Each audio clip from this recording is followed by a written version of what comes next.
विद्यार्थियों, आज की हमारी कक्षा का जो पाठ यहाँ पर किया जाएगा, जिस पाठ पर आधारित ये कक्षा है, उसका शीर्षक है प्रसाद पूर्व हिंदी नाटक।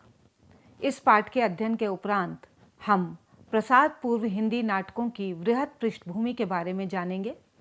दूसरे, इस समय में नवजागरण की चेतना का वाहक ये नाटक कैसे बना, उसे जानना भी हमारा लक्ष्य होगा।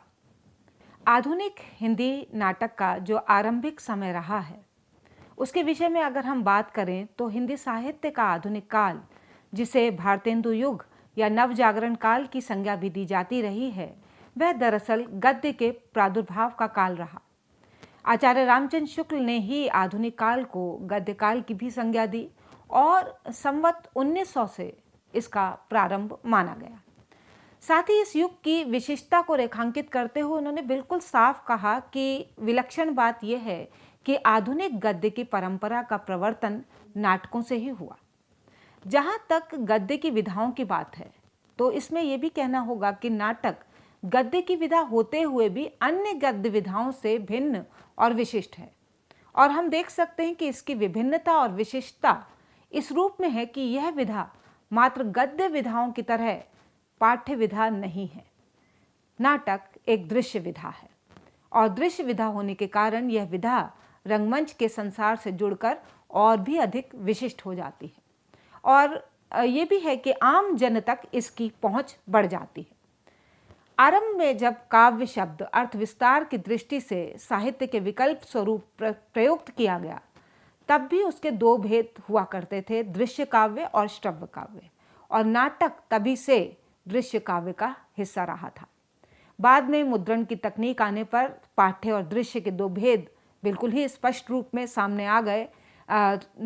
एक और भी चीज़ जो नाटक के बारे में बहुत ज़रूरी है वो ये कि नाटक पूरी तौर पर एक सामाजिक कला है, एक सामूहिक कला है। इसमें संगीत, नृत्य, अभिनय, अनेकानेक कलाएं इसमें शामिल हैं। इस प्रकार नाटक सामूहिक कला है और इससे जब ये नाटक आगे बढ़ा तो आधुनिक हिंदी नाटक के क्षेत्र में जब हम पाते हैं एक विलक्षण व्यक्तित्व को, तो भारतेंदु हरिश्चंद्र को आधुनिक हिंदी रंगमंच का जनक कहना अनुचित नहीं होगा।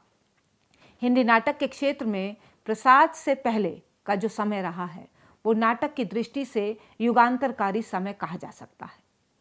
इस समय से पहले संस्कृत नाटकों की समृद्ध परंपरा रही, लेकिन उसके बावजूद ये जो समय रहा, यहाँ नाटक नवजागरण की चेतना से लैस होकर सामने आया। हिंदी में जननाटकों की परंपरा की शुरुआत भारतेंदु से हुई, जिनका विकसित और राजनीतिक रूप हमें आगे चलकर वो 40 के आसपास इप्टा में और उसके बाद 8वें दशक में नुक्कड़ नाटकों में दिखाई देता है। जब बात हम इस युग की करें तो संस्कृत नाटकों के जो मुख्य तत्व थे नाटक के, वस्तु, नेता और रस, भारतेंदु युग उन तत्वों से आगे बढ़ा। वहीं साम्राज्यवाद के दौर में जनता के प्रतिरोध की आवाज बनकर भी ये नाटक सामने आया। प्रसाद पूर्व हिंदी नाटक को दशा और दिशा देने वाले युगांतरकारी व्यक्तित्व भारतेंदु हरिश्चंद्र वो न केवल नाटककार रहे, बल्कि उन्होंने अनेक नाटकों के अनुवाद किए और नाटक का नया सौंदर्य शास्त्र भी रचा। वे निर्देशक भी थे, वो अभिनेता भी रहे। नाटक के विषय में जो आदि ग्रंथ माना जाता है भरत मुनि का नाट्यशास्त्र, उसमें नाटक को पंचम वेद की संज्ञा दी गई थी।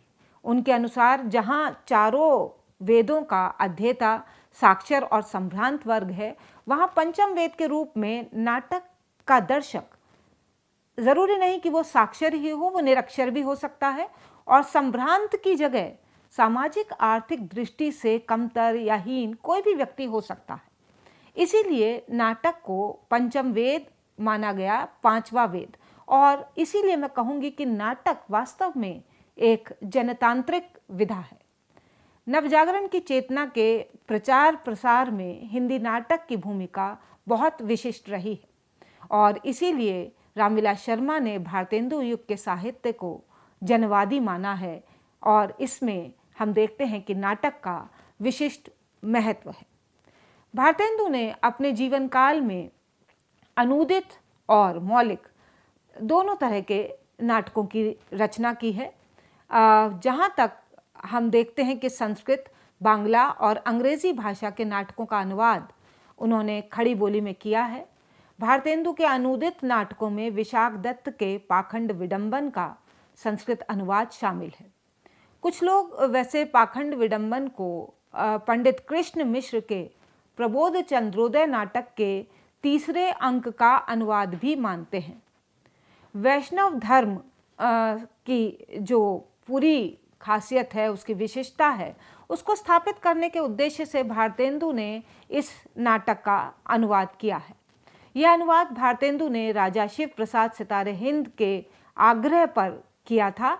और जब हम इस नाटक की बात करते हैं तो इसके अतिरिक्त विशाख दत्त के अतिरिक्त मुद्रा राक्षस और कांचन विजय के संस्कृत नाटक धनंजय विजय का भी भारतेंदु ने अनुवाद किया।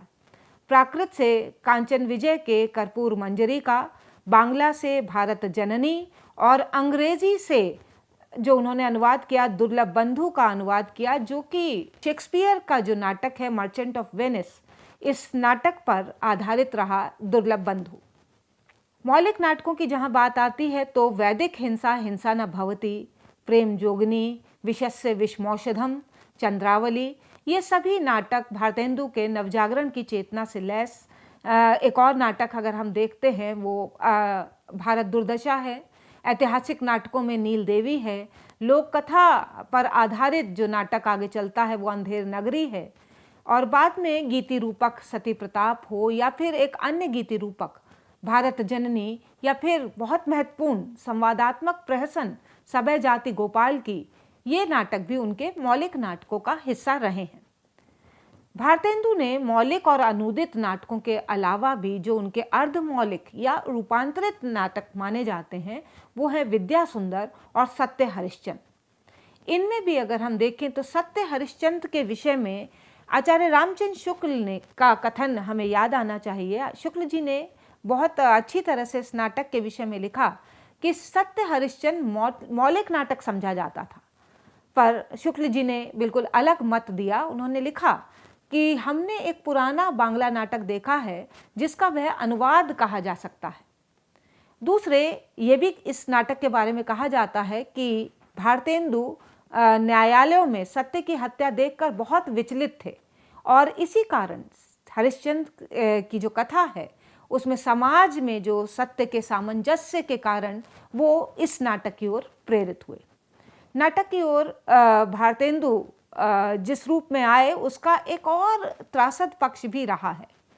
अपनी पुस्तक हिंदी नाटक उद्भव और विकास में दशरथ ओझा ने भारतेंदु के व्यक्तित्व की इस पहलू को बिल्कुल अलग तरीके से दर्ज किया है कि अंग्रेजी नाटकों को जो पढ़ने वाले लोग थे वो किस तरह से भारतीय संस्कृत और देशी भाषाओं के नाट्य साहित्य का उपहास कर रहे थे। ऐसे में भारतेंदु जैसे स्वाभिमानी व्यक्ति को इसने आघात पहुंचाया और भारतेंदु ने मातृभाषा की सेवा में अपना सर्वस्व निछावर करने का संकल्प लिया और इसी कार्य पर आगे बढ़ते हुए नाटकों की रचना भी की। भारतेंदु ने स्वयं भी अपने युगीन समाज को नाटक के प्रति उत्साहित किया। 1867 में अपनी पत्रिका कविवचन सुधा में उन्होंने साफ लिखा, हे नाटक विरोधी मानवगण, आप लोग इस चमत्कार पूर्ण कार्य में उत्साह क्यों नहीं बढ़ाते।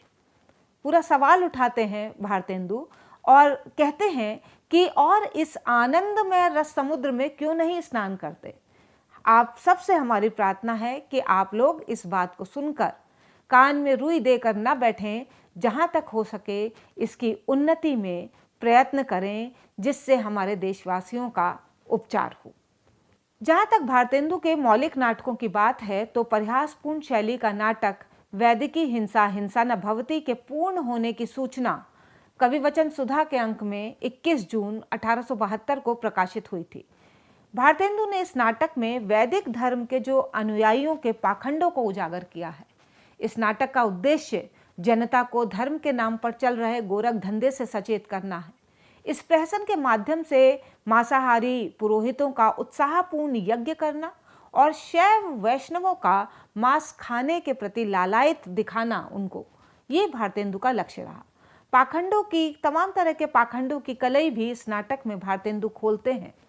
एक ही उनके संवाद से इसको जाना जा सकता है, जो आरंभ में, इस नाटक के आरंभ में नटी और सूत्रधार का जो संवाद है। नटी कहती है कि आज भी कोई लीला कीजिएगा, और सूत्रधार उत्तर देते हुए कहता है कि हाँ बलिहारी, अच्छी याद दिलाई कि जो लोग मास लीला करते हैं आज हम उनकी लीला करेंगे। नाटक के क्षेत्र में सत्य हरिश्चंद्र नाटक भारतेंदु की नाट्य रचना में मील का पत्थर सिद्ध हुआ। नाटक के अनेक विद्वानों ने भी इसे भारतेंदु की प्रौढ़तम और उत्तम कृति माना। इसकी नाट्य वस्तु न तो पूरी तौर पर मौलिक है और न ही ये पूरी तौर पर अनुदित नाटक है। इस नाटक को, भारतेंदु के इस नाटक को सबसे अधिक दर्शक भी मिले। भारत दुर्दशा, अंधेर नगरी, सभय जाति गोपाल की, नील देवी, वैदिक की हिंसा न भवती आदि भारतेंदु के चर्चित नाटक रहे, मौलिक नाटक हैं ये। इनमें नवजागरण की चेतना की दृष्टि से अगर देखें तो भारत दुर्दशा और अंधेर नगरी विशिष्ट महत्व के हैं। अंधेर नगरी तो लोक कथा को समसामयिक संदर्भ देने की दृष्टि से भी और मंचन की दृष्टि से भी बहुत महत्वपूर्ण नाटक रहा। और इस नाटक की एक खासियत ये भी है कि ये सुबह लिखा गया और ये नाटक उसी शाम को काशी के घाट पर खेला भी गया। यह नाटक नवजागरण के समय में ज्ञान के उजाले का प्रतीक रचता है और एक मूर्ख शासक की तथा कथित न्याय व्यवस्था पर प्रश्न चिन्ह लगाता है। नाट्यशास्त्र में बताए गए नाटकों के तत्वों, वस्तु, नेता रस से आगे बढ़कर भारतेंदु ने हिंदी नाटक की नई कसौटियां भी प्रस्तुत की। वे 5 तरह की कसौटियां बताते हैं: श्रृंगार, हास, कौतुक, समाज संस्कार और देशवत्सलता। और इनमें भी श्रृंगार, हास, कौतुक तो चलिए पुराना भी मान लिया जाए, समाज संस्कार और देशवत्सलता को हम नवजागरण के संदर्भ में ही ग्रहण कर पाते हैं। इसी के तहत हम जब भारत दुर्दशा को देखते हैं तो ये नाटक, इस नाटक में से भारत भाग्य निकल जाता है और अंधकार, मदिरा, आलस, धर्म, सत्यानाश फौजदार के चेले बनकर भारत का विनाश करने आगे बढ़ाते हैं। अंधेर नगरी भी नवजागरण की चेतना के अंतर्गत ज्ञान के आलोक में अंधकार के नाश का रूपक रचता है। दोनों ही नाटकों में अगर हम मंचन की दृष्टि से भेद करें तो जहां पहले लिखा गया ये जो भारत दुर्दशा नाटक है उसमें हमें वर्णन प्रधानता मिलती है, वहीं बाद में प्रकाशित हुए और मंचित हुए अंधेर नगरी नाटक को देखें तो वो पूरी तरह से एक्शन बेस्ड या क्रिया प्रधान नाटक है।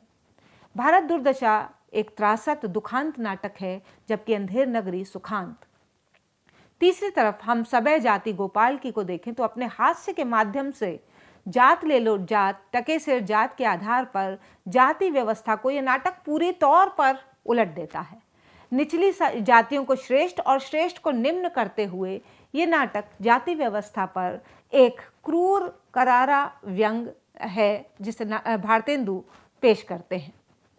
नाटक में दृश्य की सुदृढ़ रचना, हास्य की स्थितियां, व्यंग, पश्चिम के नाटकों की भांति त्रासदी की योजना, दुखांत की योजना, लोकगीतों, लोक बोलियों का प्रयोग भारतेंदु ने, जनगीतों का प्रयोग भारतेंदु ने बहुतायत में किया है। नाटकों में भाषाई वैविध्य उनके नाटकों को बिल्कुल अलग पांत में खड़ा कर देता है।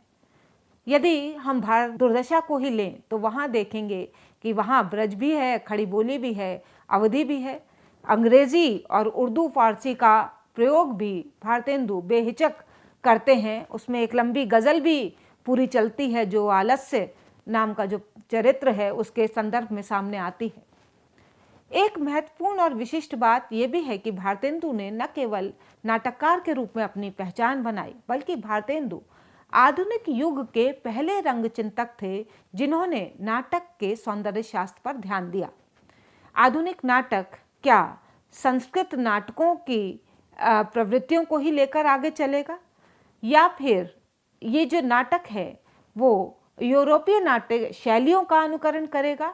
ये सवाल भारतेंदु के आगे थे और भारतेंदु ने इस प्रश्न को बड़े ही तार्किक ढंग से सुलझाया। नाटक अथवा दृश्य काव्य सिद्धांत विवेचन नामक भारतेंदु के निबंध को वास्तव में आधुनिक हिंदी काल की आरंभिक नाट्य आलोचना है उसमें रखा जा सकता है। 1883 में ये निबंध प्रकाशित हुआ था। हालांकि 1881 में बद्रीनारायण चौधरी प्रेमगन का आनंद कादम्बनी में प्रकाशित जो निबंध था दृश्य रूप व नाटक, वो भी प्रकाशित हो चुका था। अपने निबंध के बाद भारतेंदु नाट्यशास्त्र के रचयिता भरत मुनि से भी एक कदम आगे बढ़े दिखाई देते हैं। भरत ने सिद्धांत तो रचे पर किसी नाटक की रचना नहीं की, जबकि भारतेंदु नाटककार रहे, नाट्यालोचक रहे, नाटकों के निर्देशक और कहीं कहीं अभिनेता भी रहे। इस तरह वे नाटक के सैद्धांतिक और व्यवहारिक दोनों ही रूपों से जुड़े रहे और प्राचीन संस्कृत नाटक और यूरोपीय नाटकों के अध्ययन से उन्होंने आधुनिक नाट्य चिंतन को एक नया आयाम दिया। शायद यही कारण है कि नाट्यालोचक देवेंद्र राज अंकुर ने भारतेंदु के नाटक नामक जो निबंध है उनका, उसे आधुनिक युग का पहला नाट्यशास्त्र कहा। पहले नाट्यशास्त्र की संज्ञा उन्होंने इस निबंध को दी।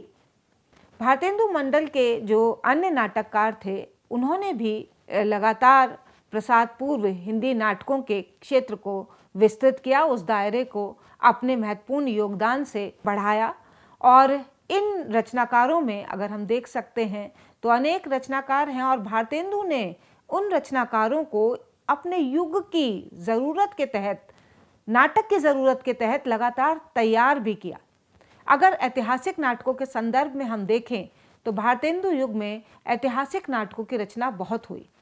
देखा जाए तो यह नाटक के क्षेत्र में पहला प्रयास ही कहा जा सकता है, क्योंकि इससे पूर्व संस्कृत नाटकों की जो आधार भूमि रही वो अधिकांश पौराणिक और मिथकीय कथाओं पर आधारित रही। ऐतिहासिक नाटकों की श्रेणी में बालकृष्ण भट्ट का चंद्रसेन, भारतेंदु का नीलदेवी, राधा कृष्ण दास का महाराणा प्रताप और पद्मावती, बैजनाथ विद्यार्थी का वीरवामा, श्रीनिवास दास का संयोगिता स्वयंवर, राधाचरण गोस्वामी का अमर सिंह राठौर, प्रताप नारायण मिश्र का हटि अम्भीर इस रूप में उल्लेखनीय है। इस नाटक में अलाउद्दीन खिलजी के आक्रमण और हमीर सिंह की वीरतापूर्ण लड़ाई का वर्णन है। इसी तौर पर द्विवेदी युग के जो ऐतिहासिक नाटक हैं उस श्रेणी में वृंदावन लाल वर्मा का जो नाटक रहा सेनापति ऊदल, हरिदास माणिक का संयोगिता हरण, गंगा प्रसाद गुप्त का वीर जयमल, बद्रीनाथ भट्ट का चंद्रगुप्त नाटक उल्लेखनीय है। इस समय के पौराणिक नाटकों की यदि हम चर्चा करें तो हिंदी नाटकों के अंतर्गत पौराणिक नाटक मुख्य रूप से राम और जो कृष्ण हैं और उनके साथ साथ अन्य जो कुछ पौराणिक चरित्र हैं उन्हीं को आधार बनाकर रचे गए हैं।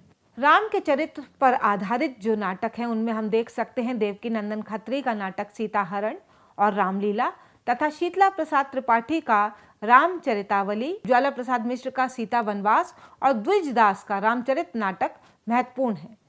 इसी तरह कृष्ण के चरित्र को आधार बनाकर अंबिका दत्त व्यास का ललिता, हरिहर दत्त दुबे का महारास, खड़क बहादुर मल का कल्पवृक्ष, अयोध्या सिंह उपाध्याय हरिऔध का प्रद्युम्न विजय और रुक्मणी परिणय उल्लेखनीय नाटक है। अन्य पौराणिक चरित्रों की दृष्टि से बालकृष्ण भट्ट का नल दमयंती, शालिग्राम का अभिमन्यु, श्रीनिवास दास का प्रहलाद चरित्र आदि महत्वपूर्ण है। इस समय में समस्या नाटक भी बहुत प्रमुखता से सामने आए और इन नाटकों में देवकीनंदन त्रिपाठी, शरण और छुट्टन स्वामी तीनों का एक ही शीर्षक बाल विवाह से लिखे गए 3 नाटक प्रकाश में आते हैं। नवजागरण काल में स्त्री शिक्षा, विधवा विवाह, सती प्रथा और बाल विवाह का विरोध बहुत जोर शोर से हुआ। हिंदी और अहिंदी भाषी तत्कालीन आंदोलनों का प्रभाव नाट्य साहित्य पर भी पड़ा। भारतेंदु के बताए नाटकों के जो तत्व थे उनमें समाज संस्कार को इस युग के अनेक नाटकों में प्रमुखता से देखा जा सकता है। समाज संस्कार नवजागरण का प्रबल घटक है। नवजागरण में ब्रिटिश साम्राज्यवाद से मुक्ति के साथ भारतीय समाज की जड़ताओं और रूढ़ियों से लोहा लेना भी प्रमुख था। इस रूप में देखें तो भारतेंदु के ही नीलदेवी, भारत दुर्दशा, अंधेर नगरी के अतिरिक्त प्रताप नारायण मिश्र का भारत दुर्दशा की शैली पर लिखा भारत दुर्दशा रूपक कलियुग के दुर्व्यवहारों को प्रकट करने के लिए एक नाटक कली कौतुक रूपक, ये नाटक भी मंचित हुआ। इस नाटक में ढोंगी साधुओं का वितंडावाद चित्रित किया गया है। मिश्र जी के जुआरी खुआरी नाटक में द्यूत क्रीड़ा के अनर्थों का भी वर्णन है। अन्य नाटकों में राधा कृष्णदास का दुखिनी बाला नामक एकांकी है, जिसमें हिंदू विधवा स्त्री की मार्मिक दशा है। इस नाटक की विशेषता यह है कि यह 2 बार प्रकाशित हुआ। एक बार नायिका श्यामा पति की मृत्यु के बाद जीवन को स्वच्छंदतापूर्ण जीने की दिशा में बढ़ती है और समाज की निंदा का शिकार होती है, तो दूसरे में निंदा के भय से वो मृत्यु का वरण करती है। राधाचरण गोस्वामी के नाटक सजी चंद्रावली में एक वीर नारी का चित्रण किया गया है, जो धर्म रक्षा करते हुए अपने शरीर को त्याग देती है। द्विवेदी युग के समसामयिक जो विषय रहे नाटकों के, और उनमें जो नाटककार सामने आए, प्रताप नारायण मिश्र का, जैसे अभी भारत दुर्दशा भी बताया गया, इसी तौर पर वहाँ भगवती प्रसाद का वृद्ध विवाह, कृष्णानंद जोशी का उन्नति कहाँ से होगी आदि भी उल्लेखनीय नाटक कहे जा सकते हैं। प्रेम प्रधान नाटकों की श्रेणी में लाला श्रीनिवास दास का रणधीर प्रेम मोहिनी दुखांत प्रेम नाटक के रूप में उल्लेखनीय रहा। अंग्रेजी नाटकों के संपर्क में आने और दुखांत के ढांचे से प्रभावित होने के चलते ही भारतीय सुखांत नाटकों के विपरीत इस दुखांत नाटक की रचना हुई। इस संदर्भ में आचार्य रामचंद्र शुक्ल ने जो कहा है वो भी ध्यान देने योग्य है कि रणधीर और प्रेम मोहिनी नाम से रोमियो एंड जूलियट की ओर ध्यान स्वतः ही चला जाता है। आज़ादी से पहले हास्य प्रधान नाटकों में या प्रसाद पूर्व जो हास्य प्रधान नाटक हैं, उनमें हास्य रस का संचार करने वाले नाटकों में राधाचरण गोस्वामी का तन मन धन गोसाई जी के अर्पण, बूढ़े मुँह मुहासे, ये नाटक बहुत प्रमुख रहे। इस समय के हास्य नाटकों के जो विषय थे वो मदिरा सेवन, बहुविवाह, बाल विवाह, जुआ, धार्मिक पाखंड, कर्ज, अंधविश्वास, वृद्ध विवाह, अंग्रेजी फैशन, इन सब का विरोध इन नाटकों में प्रमुख रहा। देवकीनंदन त्रिपाठी का नाटक रक्षाबंधन, और इसमें मदिरा सेवन और वैश्यागमन के जो दुखद परिणाम है वो चिन्हित किए गए। वैश्यागमन पर ही जो बालकृष्ण भट्ट का, उसके विरोध पर बालकृष्ण भट्ट का जो नाटक रहा, जैसा काम वैसा परिणाम, और द्विवेदी युग की भूमि पर भी अगर हम देखें तो इन विषयों पर, कई विषयों पर, समसामयिक विषयों पर नाट्य रचना हुई। और उन्होंने अपनी पूर्ववर्ती परंपरा को देखते हुए ये ज़रूर कहेंगे कि द्विवेदी युग उस तरह से अपनी पूर्ववर्ती परंपरा का, नाट्य परंपरा का विकास नहीं कर पाया। जहाँ तक अनूदित नाटकों की बात है तो भारतेंदु युग के अनेक जो अन्य जो नाटककार रहे, भारतेंदु के अतिरिक्त जो नाटककार रहे, उन्होंने भी संस्कृत, बांग्ला और अंग्रेजी के नाटकों का हिंदी अनुवाद किया। भवभूति, कालिदास के नाटकों का अनुवाद हुआ। इनमें उत्तर रामचरित, अभिज्ञान शाकुंतलम, मालविकाग्नि मित्र, प्रबोध चंद्रोदय और मृच्छकटिकम नाटक प्रमुख रहे। बांग्ला से जो ज़्यादातर अनुवाद हुए वो माइकल मधुसूदन दत्त के नाटकों के हुए। इनमें पद्मावती और शर्मिष्ठा ये प्रमुख रहे, और पद्मावती का अनुवाद बालकृष्ण भट्ट ने किया और शर्मिष्ठा का अनुवाद भी रामचरण शुक्ल ने किया। अंग्रेजी से शेक्सपियर के नाटकों के ही अधिक अनुवाद हुए। द्विवेदी युग में भारतेंदु युग की तरह अनुदित नाटकों का प्रचलन रहा। वहाँ भी हम देखते हैं तो संस्कृत, अंग्रेजी और बांग्ला भाषा से जो नाटक हैं वो हिंदी को मिले। आज़ादी से पहले या प्रसाद युग पूर्व या बिल्कुल नाटक की शुरुआत में अगर हम एक और धारा देखते हैं, वो नाट्य धारा है, वो नाटकों की एक पूरी तकनीक की एक धारा है, अमानत का जो इंदर सभा है। प्रसाद पूर्व नाटकों में हिंदुस्तानी और उर्दू नाटक के अंतर्गत इंदर सभा का बहुत महत्वपूर्ण स्थान रहा है, और 1854 में पहली बार इंदर सभा अवध के मंच पर प्रदर्शित हुई। उस समय अवध में वाजिद अली शाह का शासन था, और इस युग में हम देखते हैं कि संस्कृत नाटकों का चलन समाप्त हो चुका था। उस समय नाटकों के नाम पर लोक नाटक प्रचलन में थे, चाहे वो रामलीला, रासलीला, नकाली, भगतबाजी, भंडैती, स्वांग, इन सब का प्रचलन था। और उसी समय दास्तान गोई का भी प्रदर्शन होता था। ये सभी लोक परंपराएं नाच, गाना, संगीत और अभिनय का एक बेहद कलात्मक उदाहरण प्रस्तुत करती थी। हिंदी नाटक की परंपरा में इंदर सभा का महत्व केवल कला और साहित्यिक दृष्टि से ही नहीं है, बल्कि ऐतिहासिक दृष्टि से भी रहा है।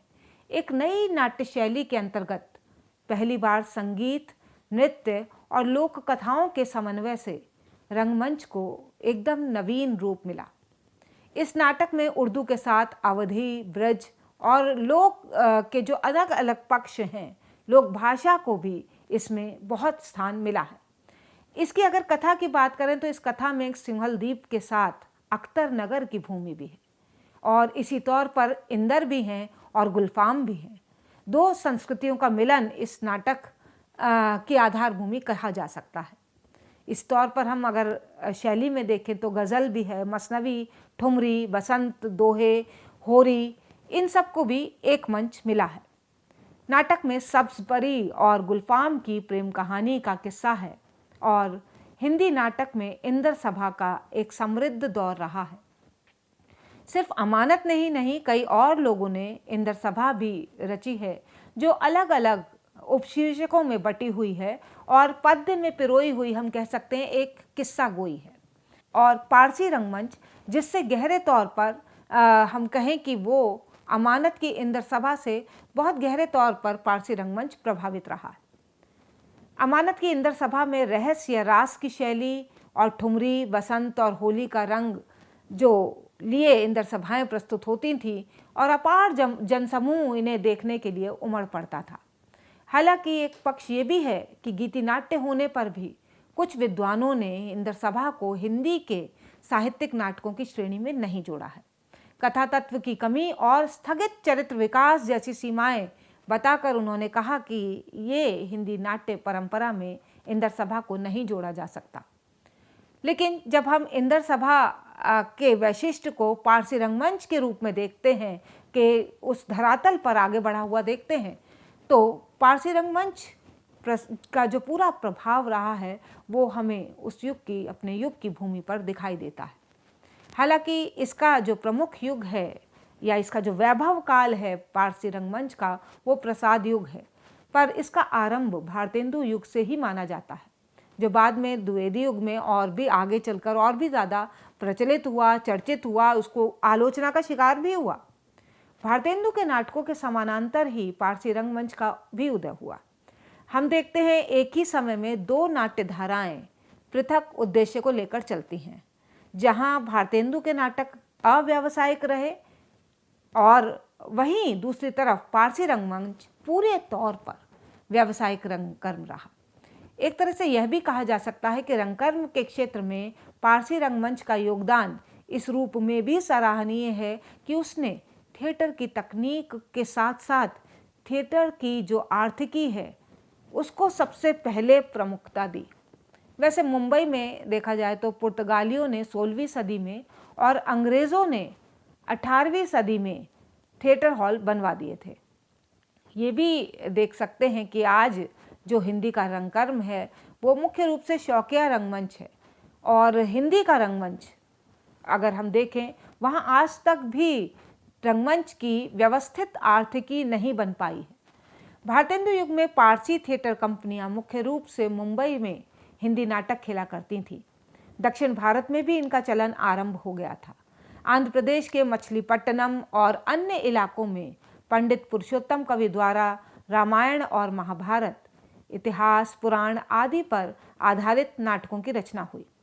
1882 में भारतेंदु के समकाल में ही नेशनल थिएट्रिकल सोसाइटी के मैनेजर दासनी वेंकट स्वामी नायडू ने तेलुगु भाषा के इस कवि पुरुषोत्तम को खोज निकाला जो हिंदी में भी नाटक लिखने में समर्थ था। इसी समय में 1897 में आगा हश्र कश्मीरी का लिखा नाटक आफताब-ए मोहब्बत भी खेला गया। प्रारंभ से ही पारसी रंगमंच ने एक चलित या फिर हम कहें कि मोबाइल थिएटर के रूप में अपनी पहचान दर्ज कराई।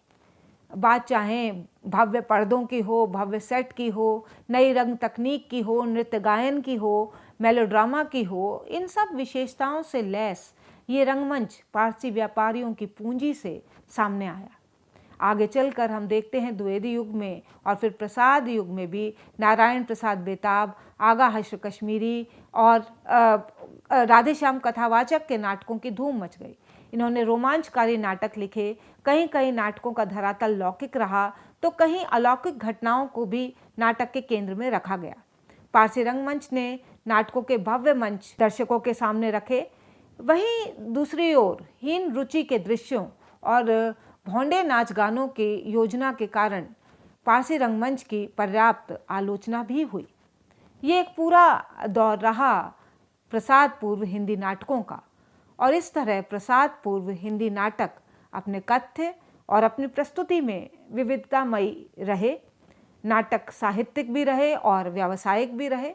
इसी तरह उनका उद्देश्य आदर्श भी रहा और मनोरंजन भी रहा। इस समय के नाटक पश्चिम के प्रभाव से अछूते नहीं रहे, चाहे बात पाश्चात्य ट्रेजेडी की पद्धति की हो, दुखांत नाटक लिखने की परंपरा की, जिसकी शुरुआत स्वयं भारतेंदु ने की। प्रयोगधर्मिता की भूमि पर यह नाट्य संसार एक भरा पूरा संसार रहा, जिसने आने वाले समय के नाटकों के लिए एक ठोस आधार भूमि प्रदान की। धन्यवाद।